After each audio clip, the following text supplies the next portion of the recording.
Bonjour, on va continuer le chapitre 16, équation de droite, page 231. S'il vous plaît, écrivez cet exercice supplémentaire sur vos cahiers. Exercice supplémentaire 1. Dans un repère orthonormé OIJ, soit de M la famille d'équations mx moins m2 plus my plus m moins 4 est égal à 0 où m est un paramètre réel. La première question, déterminer m pour que dm soit une droite. On sait qu'une équation d'une droite de la forme, ou bien qu'une équation de la forme ax plus by plus c est égal à 0 est une équation d'une droite si a et b ne sont pas simultanément nuls. Donc si a différent de 0 ou bien b différent de 0. Ici, a est égal à m et b est égal à moins par m2 plus m. Donc, pour que dm soit une droite, il faut que m différent de 0 ou moins par m2 plus m différent de 0. Donc, m différent de 0 ou bien m par m plus 1 différent de 0. Donc, m différent de 0 et m différent de moins 1 ici. Par suite, on cherche quelle est la valeur commune entre les deux. C'est bien le 0. Donc, dm est une droite, quel que soit m appartient à R, sauf 0. Donc, pour m appartient à R étoile. Par suite, dm est une droite pour toute valeur de R, à l'exception de 0. Deuxièmement, calculer m pour que dm soit perpendiculaire à l'axe des abscisses. Donc, regardez ici. Une droite est perpendiculaire à l'axe des abscisses. Si un vecteur directeur de cette droite et un vecteur directeur de l'axe des abscisses sont orthogonaux. Donc ici, dm est perpendiculaire à l'axe des x ou bien des abscisses si un vecteur directeur de dm et i, qui est un vecteur directeur de l'axe x' ou x, sont orthogonaux. Qu'est-ce que ça veut dire ces deux vecteurs sont orthogonaux? C'est-à-dire leur produit scalaire est égal à 0. Donc, un vecteur directeur de dm est de coordonnées moins ba, donc m2 plus m. Et i est de coordonnées 1, 0. Par suite, m2 plus 1 par 1 plus m par 0 est égal à 0. Donc, m2 plus m est égal à 0. Donc, m est égal à 0 ou m est égal à moins 1. Après la recherche de ces deux valeurs, il faut comparer ces deux valeurs à la condition qui nous donne que dm est une droite. Donc ici, on sait que dm est une droite si m différent de 0. Donc toute valeur est acceptable à l'exception de 0. Donc ici, m est égal à 0 inacceptable et m est égal à moins 1 acceptable. Donc dm parallèle à l'axe des x pour m est égal à moins 1. Troisièmement, calculer m pour que dm soit parallèle à l'axe des x. dm est parallèle à l'axe des x si v de dm et i sont collinéaires. Donc un vecteur directeur de dm et i sont collinéaires. Donc leur déterminant est égal à 0. Par suite, le déterminant de ces deux vecteurs est égal à 0 nous donne que m est égal à 0. Et c'est une valeur qui est inacceptable. Et par suite, ici, il n'existe aucun réel m tel que dm est parallèle à x' au x. La quatrième question, calculer m pour que dm passe par a de coordonnées de 0. dm passe par a si les coordonnées de a vérifient l'équation de dm. Donc m fois 2 moins m2 plus m par 0 plus m moins 4 est égal à 0. Donc 3m moins 4 est égal à 0. Par suite, m est égal à 4 tiers. Bien sûr, ici, 4 tiers est une valeur acceptable. Donc, pour m est égal à 4 tiers, dm passe par le point a de coordonnées de 0. Exercice supplémentaire 2. Dans un repère orthonormé OIJ, on donne la famille de droite de m d'équation de m-1x plus 3 moins my moins 7m plus 6 est égal à 0 où m est un paramètre réel. La différence entre cet exercice et l'exercice précédent est que dans cet exercice, dans l'hypothèse, on a que c'est une famille de droites pour tout réel m. Donc ici, il n'y a pas une condition sur m pour que cette famille soit une famille de droites. On sait par hypothèse que c'est une famille de droites. Calculer, la première question, calculer m pour que dm soit parallèle à l'axe des y. Pour que dm soit parallèle à l'axe des y, il faut que v de dm et j, qui est un vecteur directeur de l'axe des y, soient collinéaires. Donc, leur déterminant est égal à 0, avec un vecteur directeur de dm et de coordonnées moins ba. Donc ici, m-3 de m-1 et j de coordonnées 0, 1. Par suite, leur déterminant est égal à 0, donne que m-3 est égal à 0, par suite m est égal à 3. Donc pour m est égal à 3, dm est parallèle à l'axe des y. Donc si on prend m est égal à 3, on obtient une droite qui est D3. Cette droite D3 est parallèle à l'axe y'Oy. La deuxième question, calculer m pour que dm forme avec x' un angle de 45 degrés. dm forme avec x' un angle de 45 degrés, donc la pente de dm est égale à tangente 45 degrés est égale à 1. Car on sait que la pente d'une droite est la tangente de l'angle que fait cette droite avec l'axe x'. Donc ici, la pente de dm est égale tangente 45 degrés est égale à 1. Or, on sait que la pente de dm est le rapport de l'ordonnée d'un vecteur directeur sur l'abscisse d'un vecteur directeur de la droite. Donc ici, c'est m-3 sur 2m-1.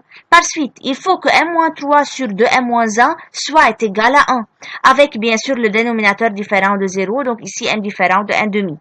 Par suite ici, m-3 est égal de m-1, donc moins m est égal à 2, par suite m est égal à moins 2 qui est une valeur acceptable car elle est différente de 1,5.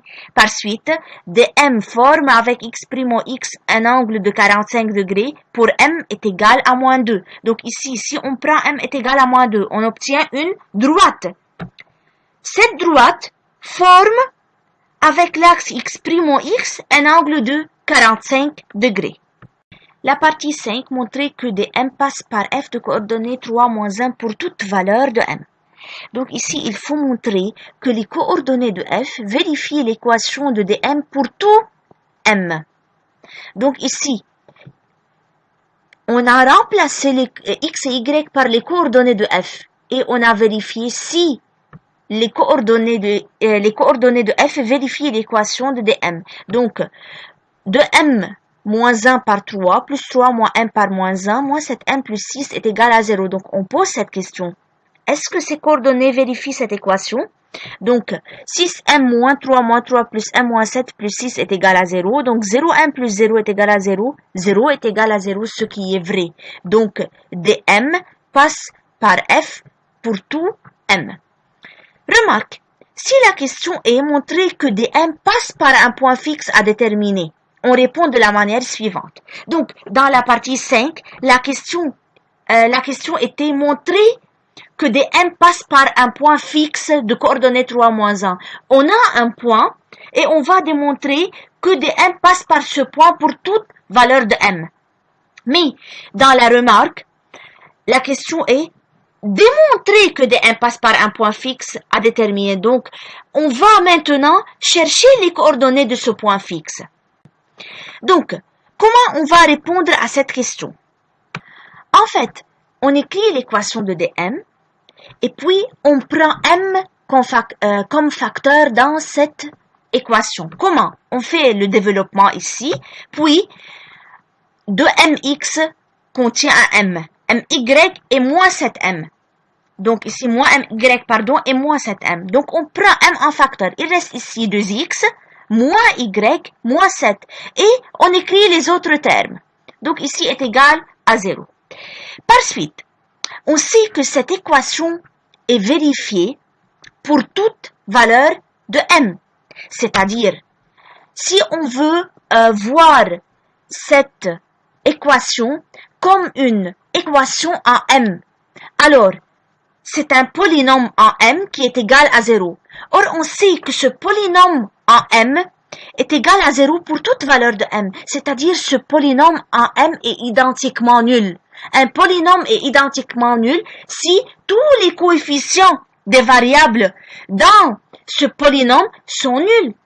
Donc ici, il faut que 2x moins y moins 7 soit est égal à 0 et moins x plus 3y plus 6 est égal à 0. D'où il y a ici un système qui est formé de deux équations à deux inconnues.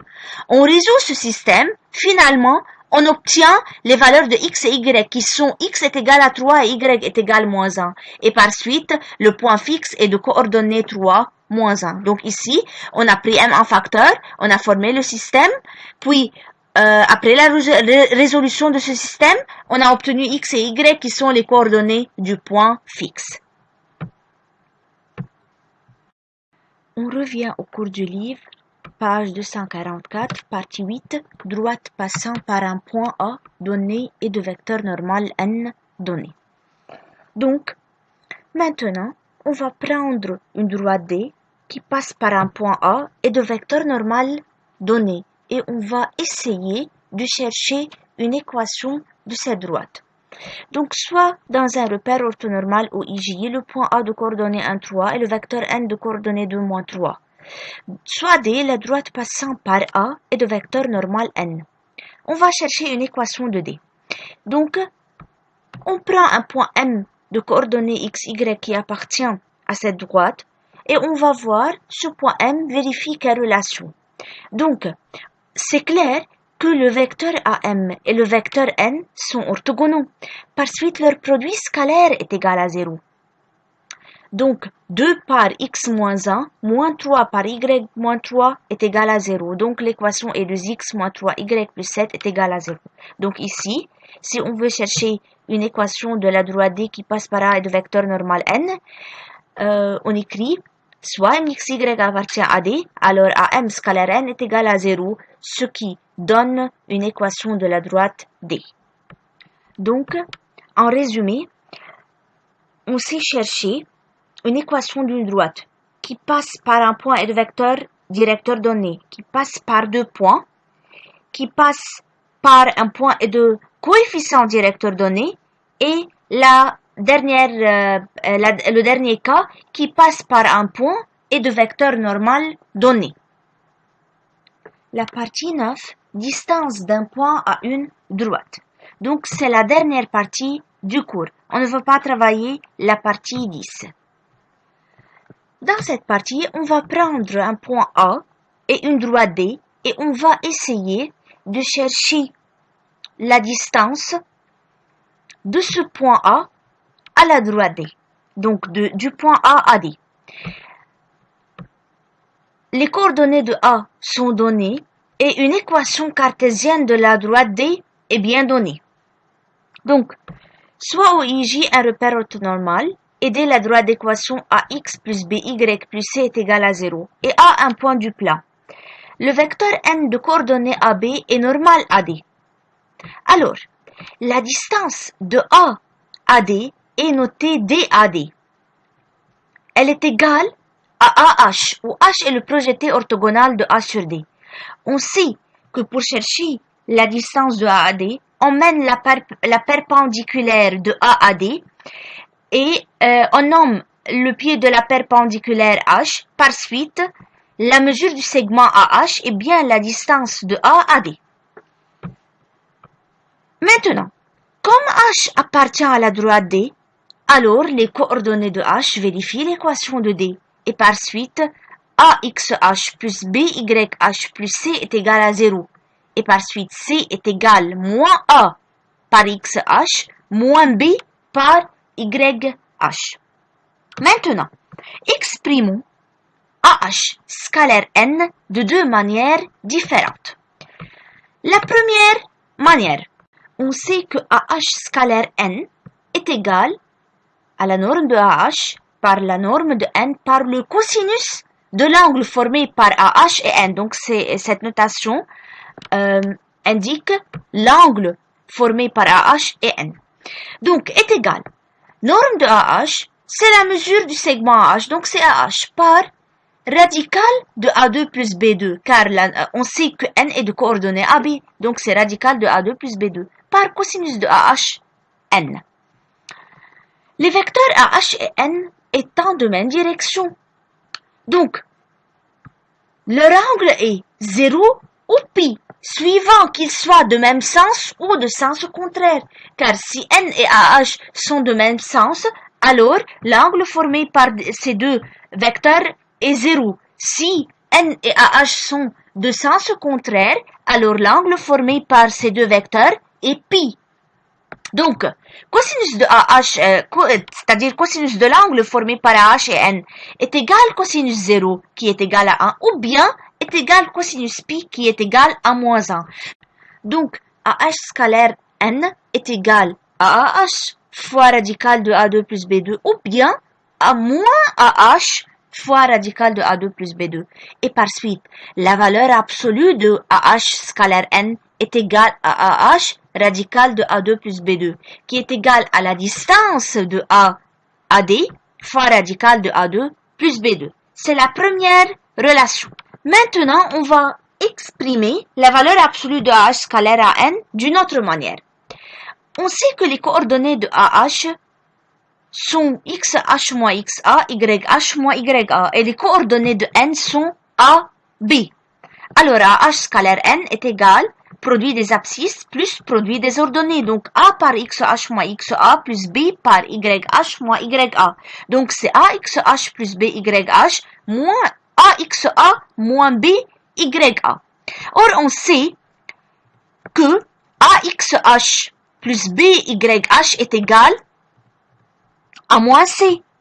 Donc, car C est égal à moins AXH moins BYH. Par suite, AXH plus BYH est égal à moins C.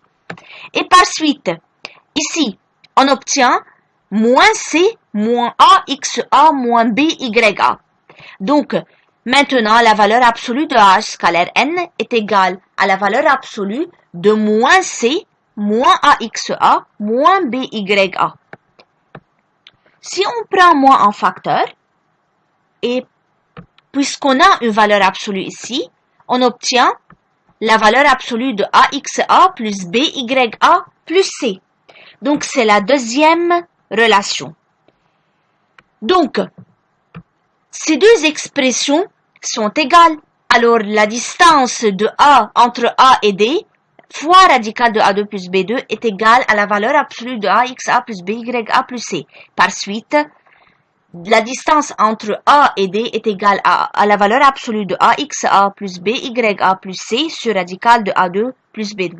Donc, vous êtes responsable de cette règle.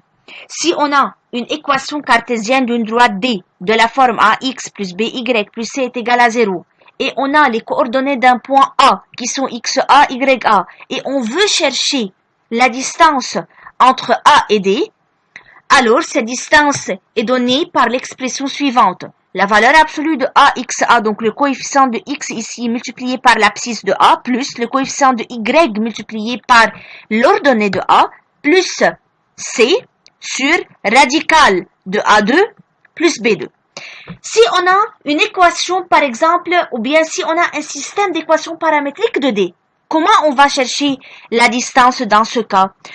Tout simplement, on transforme ce système d'équations paramétriques en une équation cartésienne, puis on cherche la distance.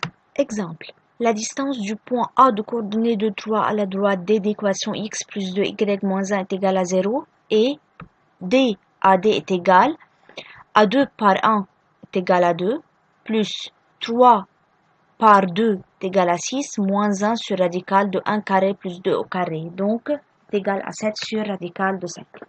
En particulier, soit A, un point de coordonnées XA, YA. La distance d'un point A à l'axe X' au X est égale à la valeur absolue de l'ordonnée de A, donc la valeur absolue de YA. Une petite démonstration. A est de coordonnées XA, YA. X' au X est donc de la forme 0x plus Y plus 0 est égal à 0. Alors ici A est égal à 0, B est égal à 1 et C est égal à 0. Donc la distance de A à X' au X est égale à la valeur absolue de 0 fois XA plus 1 fois YA plus 0 sur radical de 0 carré plus 1 carré. Donc c'est la valeur absolue de YA sur 1 est égale à valeur absolue de YA.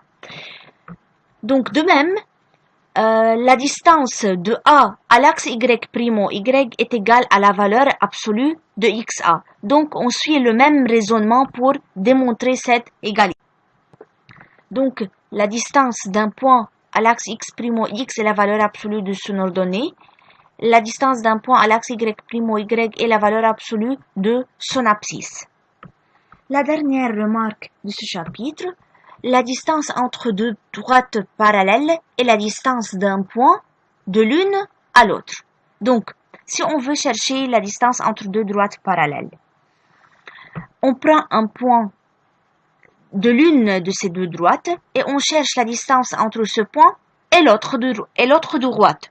Donc, un petit exemple, l'exercice 14. On va travailler seulement premièrement et vous continuez cet exercice comme devoir. Trouvez la distance entre les deux droites parallèles suivantes. Premièrement, D de coordonnées ou bien d'équation 4x plus 3y moins 8 est égal à 0 et D' d'équation 4x plus 3y moins 33 est égal à 0. Donc, soit D la distance entre D et D', on va prendre un point A de l'une qui appartient à l'une de ces deux droites, donc soit appartient à D. Pour Y, par exemple, ici est égal à 0, X est égal à 2, donc A est de coordonnées de 0, appartient à D. Maintenant, on va chercher la distance entre A et D, et la droite D', pardon, et la distance de A à D' sera la distance entre D et D'. Donc, D est égal, D de A à D' est égal à la valeur absolue de 2 fois 4 plus 0 fois 3 moins 33 sur radical de 4 au carré plus 3 au carré. Donc, c'est 25 sur 5 est égal à 5. Et finalement, je vous donne comme devoir l'exercice 13, seulement les parties 1, 4, 5 et 6 de la page 250, les exercices 14, 16, 18 et 19 de la page 251, les exercices 25 et 29 de la page 253 et l'exercice 36 de la page 255. Et comme ça, on a terminé ce chapitre.